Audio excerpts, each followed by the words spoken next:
biscuits are one of the favorite things that we serve. Some people will eat 3 and ask for more. I feel like people are afraid to make biscuits, but it's one of the simplest things you can make, but you have to watch somebody make them. And that's what I want to show you how to do today. And the secret is a light touch. Now, when I dip down in my bag of flour, I use this little dry measuring cup, which is a neat little thing. You can level it off with a knife, but you don't. You just dip down in, pull up about a cup. If it goes a little over on the first one, it'll be a little low on the second one maybe. Then always add your dry ingredients and mix those first. This is sugar, 1.5 teaspoons of sugar. Get this all mixed together. At Randolph Hall, for the round table, we'll serve 100 people, and we can never have enough biscuits. I think we always run out. Okay, now we're ready to add our Crisco, our butter-flavored shortening. It really helps a lot to have butter-flavored shortening. Now, I cheat a little bit on this. This is a rounded tablespoon of buttered flavored shortening, and I dot them all over the top. I'll put 4 on here. The original recipe says that this is really 3/4 of a cup, but sometimes these biscuits are a little shorter than they are other times, but the butter flavored shortening is the key. Now you cut them in, and if you want to, you can use 2 knives. It's easy to cut in with 2 knives, but to me, I have a dough blender, and I think that it's much easier to use that if you have one of these, but you don't have to have. So you cut it in until it's the size of a pea. A little pea or a big pea, doesn't make any difference. You'll have good biscuits. Because the key to the biscuit is a light touch. That's where it really comes in when what's important. And we're almost down to that point where we'll begin to touch, and you have to touch very lightly. Okay, they're almost pea size. I'll say large pea size here for the sake of time. Okay, then we're going to add our buttermilk. Fresh buttermilk, old buttermilk, doesn't make much difference. Makes it wonderful. Stir that in with your spoon, because the next step you're going to start touching it. And the more you stir it with this spoon, then the less you have to touch it. It's get it all blended in. Just stir it until all your flour is blended with your Crisco and your sugar and your milk. Okay, we almost got this. It's so easy. Just watch. You'll be surprised, and you'll make them every night.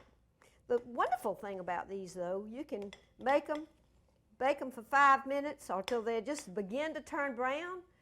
Take them out, let them get room temperature, and freeze them, and they are wonderful. Take them out, let them get back to,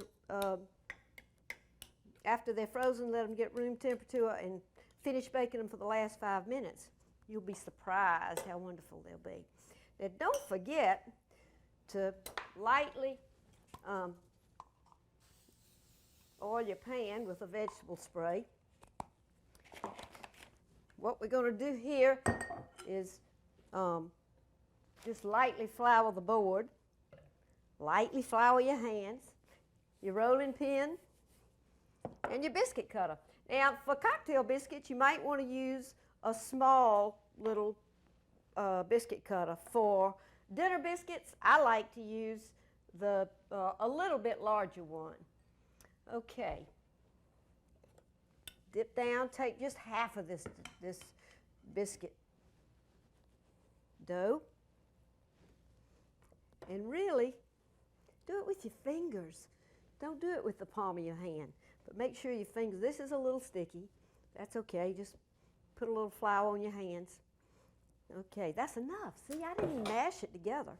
Got a little too much here. Give it one little pat. Make sure this is nice and floured. Roll it about, move these so you can see what I'm doing. Roll these about 1/2 inch, 3/4 of an inch thick, very lightly, very lightly. And let's see how this works. If it comes out like that and sticks in the biscuit cutter, it's perfect dough. And when you put them in your pan, make sure that you don't let them touch the sides. Put them about 1/2 inch away from the sides and about a 1/2 inch away from each other. Oh, this is perfect dough when it comes out like that. Okay, then take the little remaining dough that you've got, because remember, you don't want to mix it with your hands and you don't want to touch it much. Take your spoon, go back and get the second half of your dough. Try to get it all. I'm going to move this. Now, do it with your fingers. Now remember, this is your second and last half of your dough. Put it down, give it a little pat. Lightly roll it out. It's fun to do. You'll like it. And not only is it fun, but they taste so good. Oh, these are coming out great. Okay. Now I'll show you what you do with all of your little scraps. You take them and just gently mash them together with your fingers. This way, the heat of your hand doesn't affect the dough. I think that's what it is. And you don't need any more flour because you've put enough flour in both of these. So you put it down, give it a little pat, and lightly roll it out. I've got a little sticky thing on there. Roll it out. Can't mess it up. I'm not going to worry about it. Now, here we go. Good dough again. All right. It's great. Okay. Now those are done. Put them in the oven at 425 and they'll come out beautifully. Now, I'm going to cheat it. I fixed a whole pan for you to see.